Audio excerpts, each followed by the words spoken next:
Super star Rajinikanth அவர்கள் பார்த்தீங்கன்னா, ஒரே நேரத்தில 2 படங்கள்ல கமிட் ஆகியிருந்தாரு. ஒன்று கூலி, இன்னொன்று ஜெயிலர் 2. கூலி படத்துடைய படப்பிடிப்பு அண்மையில முடிவடைந்து விட்டது. அதனைத் தொடர்ந்து பார்த்தீங்கன்னா, ஜெயிலர் 2 படப்பிடிப்புல ஜாயின் பண்ணிட்டாரு. இதனுடைய 2வது கட்ட படப்பிடிப்பையே ஸ்டார்ட் பண்ணிட்டாங்க.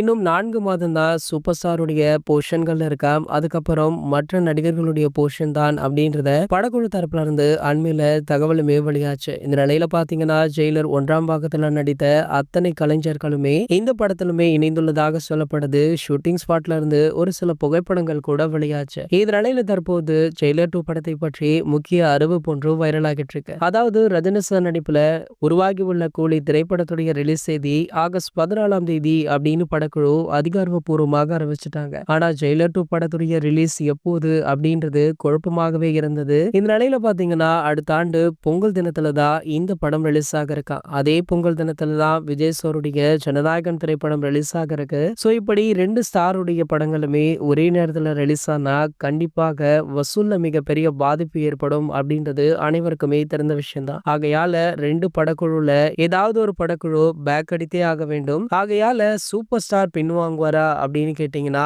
இது வரைக்குமே அவருடைய படங்களின் ரிலீஸ் தேதியை மாற்றியதே கிடையாது. ஆகையால ஜனநாயகன் படத்துடைய ரிலீஸ் தேதியில ஏதாவது மாறுதல்கள் இருக்குமா அப்படின்றத வெயிட் பண்ணிக்குமே பார்க்கலாம். இது போன்ற சினிமா செய்திகளை பத்தி நீங்க உடனே தெரிஞ்சுக்க நம்மளுடைய செய்தி துளிகள் சேனலை மறக்காம சப்ஸ்கிரைப் பண்ணிக்கோங்க.